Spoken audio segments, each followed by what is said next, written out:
HeroQuest. HeroQuest is a classic game. For many of us, it is the classic game. But is HeroQuest a classic game? No. HeroQuest is not in this $5 box of 100 classic games distributed by Games Hub. No, this I got at a store called Family Dollar. And I've had this idea, to be honest with you, for a couple of years, but I never followed through with it because, well, for a few reasons. One, I'm cheap. I don't have $5 to spend on 100 classic games when I could spend $200 on a used copy of Mutant Chronicles with half the pieces missing, and never mind that. Two, I've always had better things to do.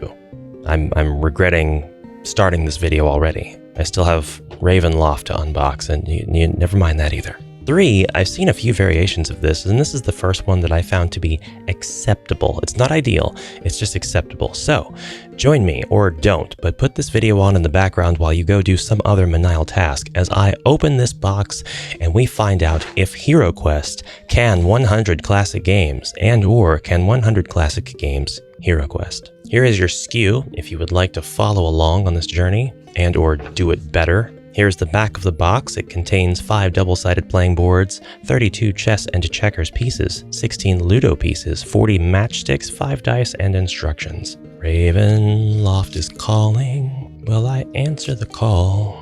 Open. I realize I just pretended to cut the tape on the sides of the box, but the playing pieces are already outside of the box, so that would not have fooled you. Now, disclaimer, I've opened this box already. They have a couple of very sterile and dry versions of this box set, where all of the user interface graphics are the exact same across all 10 to 20 boards. It's really bizarre. I say 10 to 20, there's only 5 boards, 10 boards then. So get out of the box. I am disappointed already. All of these boards are warped. But Ash, you get what you pay for. No, I paid good, hard, cold cash for this. I deserve straight boards. Whatever. We are going to start with the chess and checkers board because this one is the most interesting to explain. We don't need to go over the instructions because, well, we all know how to play chess, right? All of our chess/checkers pieces are pretty interesting in that we have a checkers side and a chess side. So you could actually repurpose these into other games by having all of them flipped down to show their checkers side, which looks the same. It's the star on every piece, and then not know what chess piece it is until you flip it over.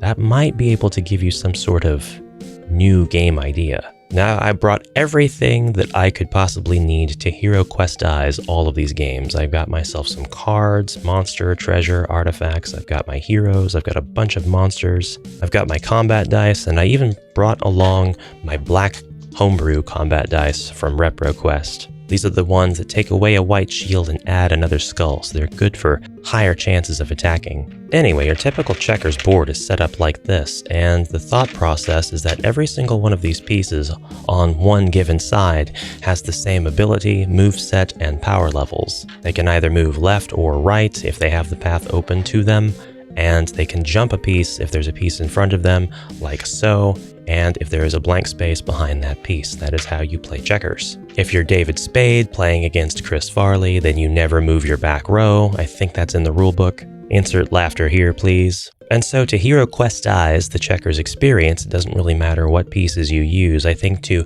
theme everything along the lines of warbands, in a sense, it would be wise to have all of your pieces on one side be undead and all of the pieces on the other side be orcs, goblins, and Fimir, and or abominations. Or you can have the heroes versus the chaos side. And the colors are inconsequential here. It doesn't matter. You could just as easily have undead versus greenskins or a chaos warband versus undead. It doesn't matter at all. If you're rich enough, then one side could be purely elves. Or heck, I've got my old school Skaven right here. We can put Skaven on one side of the board and we can have a rat versus undead match right now. But now, do you want to follow standard checkers rules when you are actually engaging in combat? Or do you think that it would make a lot more sense to roll combat dice? Here we have a skeleton and a Skaven, and the skeleton cannot jump the Skaven on the skeleton's turn, but the Skaven can jump the skeleton. However, before that happens, both parties must roll. I would say we need to adapt some kind of standard, like the attacking party always rolls 1 die, the defending party always rolls 2, something like that. But now we have layers of complexity that I didn't even think about. This is quite unexpected. Do we want the attacking party to have a consequence if they fail to attack, or is it just they can't jump the piece now? Do we want the defending party to always be able to roll a defense on a shield? And if so, are all the shields valid, or do the white shields still only apply to heroes? Or can the white shields apply to whoever chose the white side, and the black shields apply to whoever chose the black side? This would put the black side at a disadvantage, but perhaps the black side can always roll 2 attack dice, and the white side can always roll just 1. The white side just rolls the 1. Whether attacking or defending, maybe. You'll have to put your thoughts in the comments below because there's a lot of ways you could do this, and you could actually multiply the ways you can do it if you have the homebrew dice. Give 1 black homebrew die to the black side and 1 white to the white side. The white has a slightly lower chance of successfully attacking, but a higher chance of defending. Checkers really just requires 2 unique sculpts. I suppose 4 if you count the kings, because one side can be all the same sculpt and you'll know that they always belong to that side, no matter where they are positioned on the board. But once you get to the other end of the board and you're ready to be kinged, that will need something to spice up the sculpt, even if it's just to set it on top of a checker like so. And that's how we would checkerify HeroQuest and vice versa. So the next one's a little bit more complex and harder to do with less of a payoff. Yes, that's right. I actually think checkerizing HeroQuest is a funner idea. Obviously, we would turn these pieces over to their chest sides now, and we would take care to place them exactly where they are supposed to be positioned on the board, but for the sake of time, we won't do that. Just know this would be a little bit harder to pull off because in chess, you're going to need 6 unique sculpts per side. 1 for your rook, 1 for your knight, 1 for your bishop, 1 for your king, 1 for your queen, and 1 for your pawn. And you're going to need multiples of almost all of those sculpts. So again, you could do greenskins versus horde, chaos versus undead, heroes versus Skaven. This is going to require more than just HeroQuest sculpts though. I mean, the Skaven aren't even HeroQuest sculpts. I only include them here because of their inclusion in the Marvel Winter magazine, and also because I happen to have them just like right at my side at all times. You can pull this off with Contemporary HeroQuest very easily because Contemporary HeroQuest has multiple monsters in each of these categories and a lot of heroes. At this point, HeroQuest, the 2021 edition, has got enough heroes to fill up an entire row. And I'm not just talking about gender variants, although that makes things a lot more convenient when you have heroes on one side of a chessboard. For example, if you have the commander of the Guardian Knights, which is not at all convenient to obtain, then you have your male and female knight sculpts, and they would just go back on the back row here. Male and female barbarians, those can be your rooks, and so on. Wizards, bishops. Who are your pawns? Your men-at-arms, of course, your mercenaries, or your cadre of the Raven's Veil. Monsters, that's far easier to do. Front row, all goblins if you're going greenskin, and those are your pawns. All skeletons if you're going undead, and then you get into situations like this, and then it's like, well, if I move this piece, then the goblin will be able to take my piece. We're not going to do a how to play chess episode today, but I enjoy a good game of chess, and I would highly enjoy a themed chess set. I don't think we'll ever get that, but I'm just saying, I'd buy it, Avalon Hill, I would buy it. I would buy it, Hasbro. Come on, Hasbro, you own every board game out there anyway, and I'd rather see a chess and checkers crossover than anything else, to be honest. Okay, next up, I hate this video, is Racing Sport. It's already been 13 minutes and we're on game number 3, Racing Game, sorry. 2 to 4 playing pieces, 1 of each color, 1 dice. The HeroQuest pieces are large in the base, and we cannot really put them accurately where they're supposed to go in terms of position on the racetrack. But we can pretend for now that we are doing that.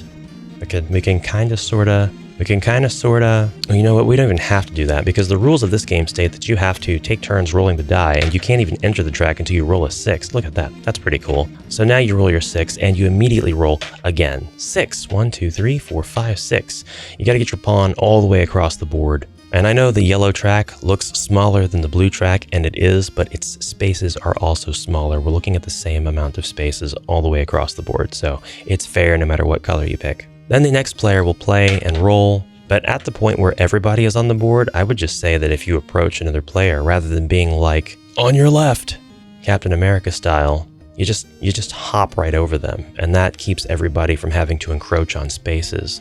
and it adds a little bit of a twist to this particular game, which is nothing but complete RNG nonsense. Roll a die and go. Whoever roll more die, go more. Did that sentence break your brain? No? Stay tuned, we have a lot more to cover. Obviously, you can HeroQuestize this game, or gameize this HeroQuest, by racing around the outer perimeter of the board here, and I would encourage doing the exact same thing. If you have to roll, and your roll would place you on a monstrous space, you simply jump over them. But I mean, like, there's nothing wrong either with getting adjacent to a monster and then saying, I attack him, while we're playing, while we are racing. And look, it's a successful attack. One skull against the skeleton skull. Skeleton's got to lose his next turn now. There are numbers all over this board that kind of represent your little speed boost. So if you happen to land on that +7, that means go 7 spaces right now. 1, 2, 3, 4, 5, 6, 7. And for some oddball reason, they've got +8s on all the spots that you land on when you land on your first +7. So why they didn't just condense it down to a +15 and leave it there, I don't know.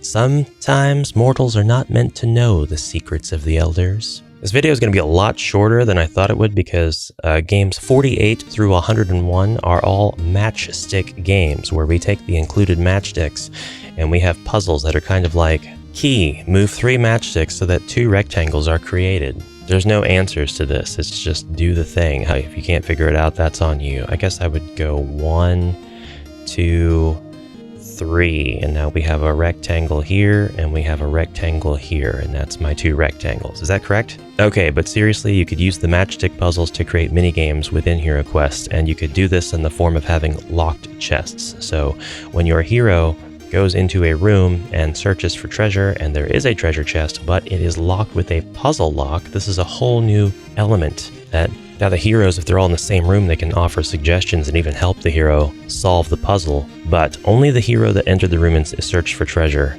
can solve the puzzle if they're the only ones in the room and who have searched for treasure. Succinctly put, my monologue is like poetry. NASA grade. I have another puzzle I wanted to show you real quick. It's called Cow. It's game number 68. I didn't play a lot of these like matchstick puzzle games when I was a kid.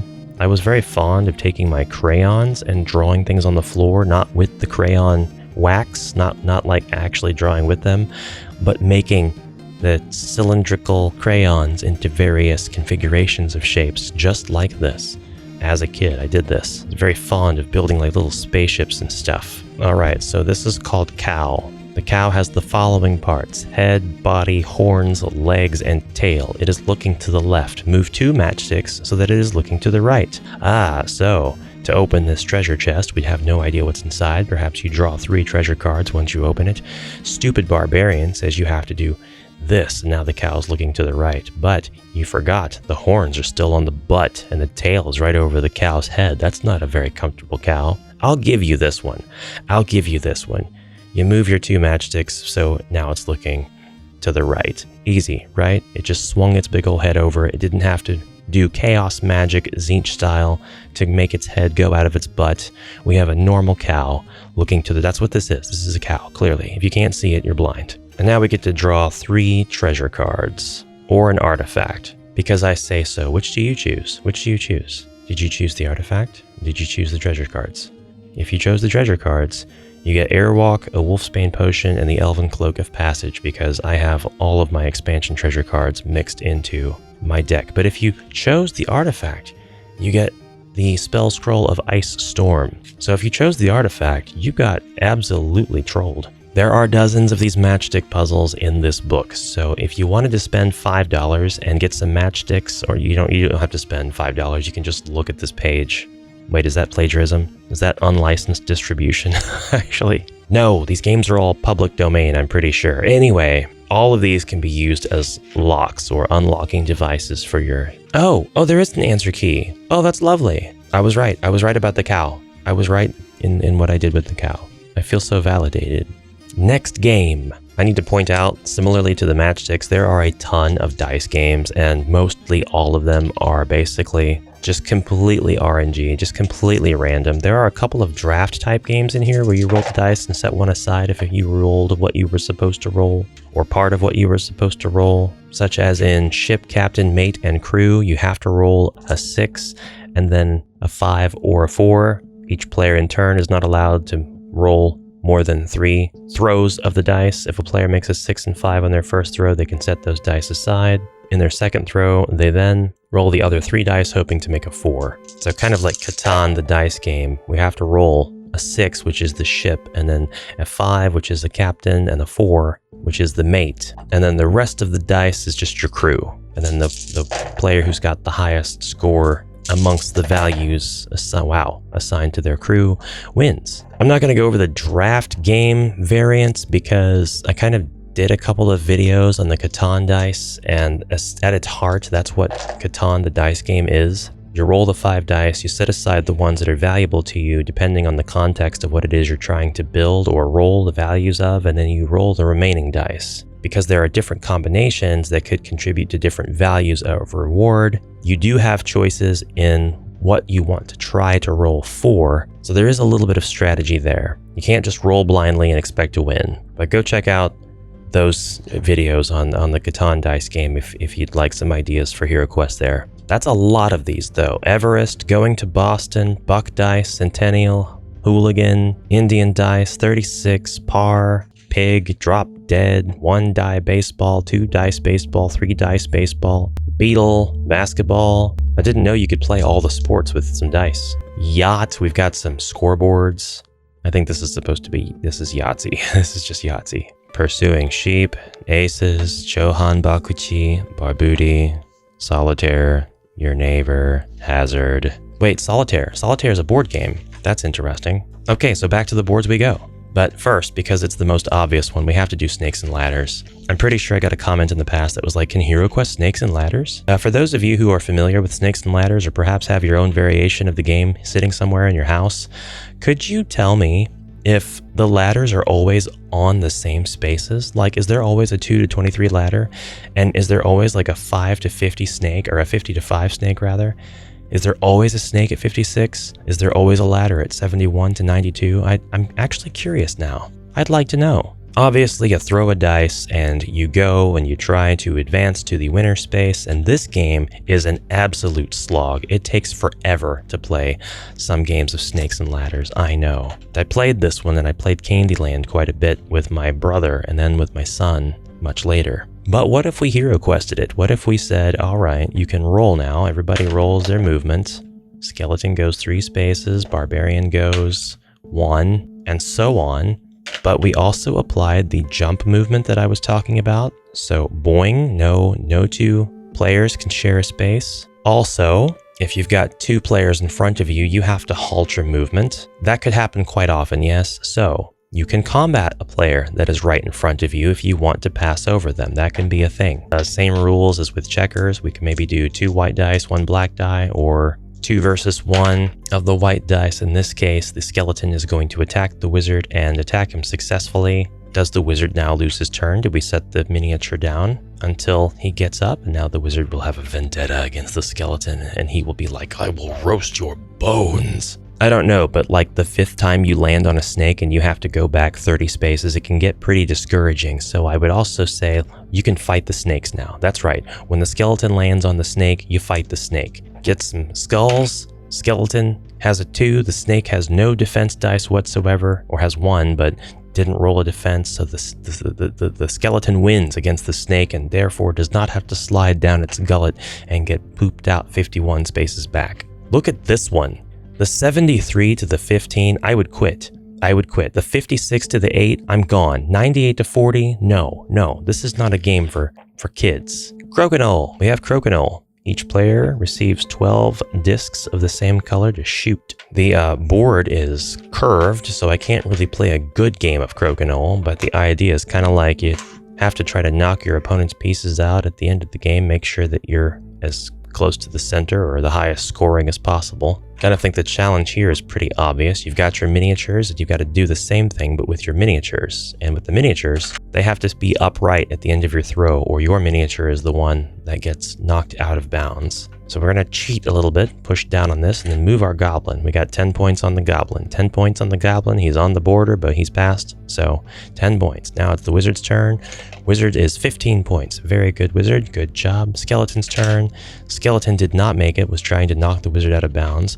The wizard does not get knocked out of bounds. Well, I guess if we're going to play with that keep your finger off of the pieces rule, then the wizard's kind of half and half right now, but the skeleton loses his turn, so now doesn't get a chance to shoot.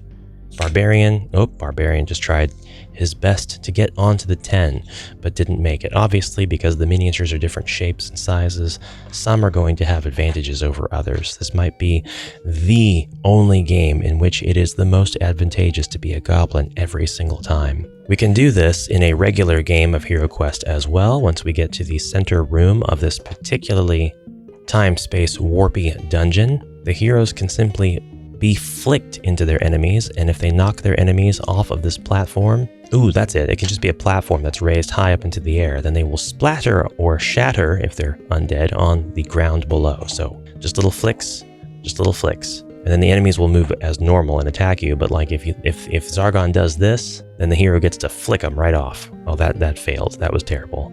He'll get to attack again now. So then before long, you got this situation. So then you flick. Okay, that was a good one. The skeleton is off the platform. And then the barbarian can... Nope, still didn't work. Barbarian sucks at this. Okay, barbarian getting attacked 4 times per turn. Very good. It counts. Zombie falls to his death. His undeath. His re-death. Enough of this. Next game. What is this? 9 Men's Morris. Take turns placing each of your 9 pieces around the board. For a 2-player game, after all the pieces are placed, the players take turns moving their pieces along the lines on the board to a place without another piece already there. Players must move 1 space at a time. The object of the game is to form mills, which are lines of 3 pieces in a row. Every time you form a mill, you have the chance to take off one of your opponent's pieces. Also, any piece that is part of a mill is protected and may not be removed unless there are no other choices. Try to reduce your opponent to only 2 pieces, such that they can no longer form a mill. Alternatively, if during the movement phase of the game, players can no longer move, they lose immediately.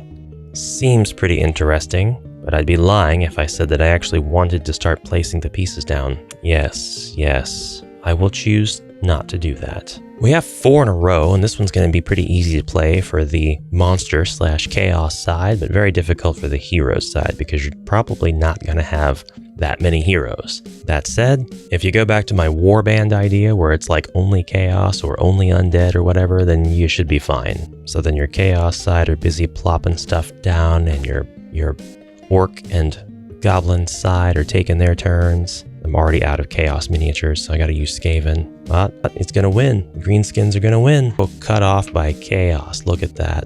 Ooh, Greenskins got 3 in a row. Chaos better not mess this up. Chaos was waiting for that blocking opportunity. I don't have to keep doing this. You get the idea, right? Once you get 4 in a row, you can then use the attack dice to throw them at your friend for suggesting that you play this. What is this one? This one's Solitaire, I think? The Solitaire plane. This is the one that they don't have the picture of in the book. Place a pawn in each space except the center spot. A move is made by jumping to an empty space. Yeah, it's Solitaire. You gotta try to make sure you finish the game such that you just have the 1 miniature left. If this is your situation and you can do this, then you win. But if this is your situation and you do this and then that happens, you can't win because you have more than 1 piece left and neither piece can jump the other. But in this version of the game, when 1 piece jumps the other, you roll combat dice to... How many do I have left? Oh my god. Is this tic-tac-toe? This is literally just tic-tac-toe. It's just tic-tac-toe. It's your move, commenter. Where are you going? Where are you going to put your undead piece? There? Predictable. Ha, I knew it. Man, why you gotta be so smart? Oh, you blocked him. This is gonna end up a game of scratch. Undead wins. I wasn't actually paying attention. I should have put that there. If I had, undead would have gone here. Then it would have ended up being a scratch game, but wow. This evidently is called Ludo. I did not know this. I was pretty sure this was like sorry. Then I was thinking maybe it's trouble, but I don't think I remember the difference between sorry and trouble, and actually both of them might be distinct from Ludo, so my apologies. I think trouble's the one with the bubble. You pop the bubble, it rolls the dice. I think sorry is the one where if you bump the player, they've got to go all the way back. But in this game, it's a little bit different. When you bump the player, you've got to roll combat dice I don't want to do this anymore. I don't. What the heck is Game of the Goose? Why is this board more detailed than every other piece of game piece here put together, combined? Look at this. You died? Start again? Is this the Dark Souls of 100 classic games? Why is this such a detailed board? How do you play this? Game of the Goose, 2 players, playing board, 2 to 4 playing pieces, 1 of each color, 2 dice. Players take turns rolling 2 dice, moving their pawn around the board. The board includes the bridge, the coffin, the maze, the well, the donkey. A lucky throw of 9 at the beginning of the game advances a player to space 26 if you roll 6 plus 3, or space 53 if a player rolls 5 plus 4. What? Landing on any of these geese doubles a player's move. An exact count on what or both dice is needed to reach the center goose, and if the number rolled is too great, the player has to take the surplus number in reverse. A player could be moved forward or backward. Okay, so I think this is the last game that we have to do. So if this dwarf has a grudge against all greenskins and he's an orc slayer, then he's going to play against this orc, then he's going to go first. That's a 10, so he lands on the dog. Then it's the orc's turn, and the orc rolls a 7, and the orc lands on a cat. Now the dwarf is going to roll a 4. He's on the bridge. He's on the bridge. What's the bridge do? The first bridge advances you to 14. The second bridge doesn't do that. Okay, orc's turn. 4. 1, 2, 3, 4. It's a farm. Dwarf's turn. Dwarf's got this in the bag. 24. It's a horse. Does the horse do anything? The horse does nothing. Rolling. Ooh. Boxcars. 23. Chicken. Orc is breathing down the dwarf's neck. Dwarf lands on some bees. Not the bees. 4, 5. You're lost to go back to 26. Oh my god. Owl. The owl says hi. Watch your back, orc. Very close to dying. Very, very close to dying, Mr. Orc. It's come to this, and it is now the dwarf's turn. He has rolled a 2. Cow. Orc's turn. We need exact numbers to get to that goose, but we got a 7. We got 1, 2, 3, 4, 5, 6, 7. Back to the pig. Finally, the dwarf rolls a 2, and in this variation of the game, we roll combat dice to determine the winner of this bout. I'm done. I think I'm just done. I'm done. I don't know. I now understand why I took so long to do this. I really did have better things to do, like just watch paint dry. No, that's actually fun, because you have to wait for your base layer to dry so you can paint the rest of your miniature. I don't know, man. This is going in my donation pile. So will 100 classic games HeroQuest? The answer is yes, but at what cost? Well, at the cost of my sanity, and you're welcome, by the way, because I have saved you. I have saved you. So if you made it this far in the comments, I want you to type "Thank you, Ash, for saving me." You had to watch this, which definitely deducted from your mind points. Don't worry, I'm not ignorant to this fact, but I had to make this, or at least I chose to make this. Why did I do that? I don't know, but my mind points are in jeopardy. I'm at currently a negative with mind points for this. So please have mercy. Have mercy. We will not be doing this again. There's probably some legitimate ways to HeroQuestize some of these games a lot better than what I was thinking. I think the chess and checkers ones, to be completely serious with you now, are like the most interesting variations of what could be done here. But if you ever saw this game sit at the store and a flash of HeroQuest pieces being on the boards crossed your mind, you now know. You now know.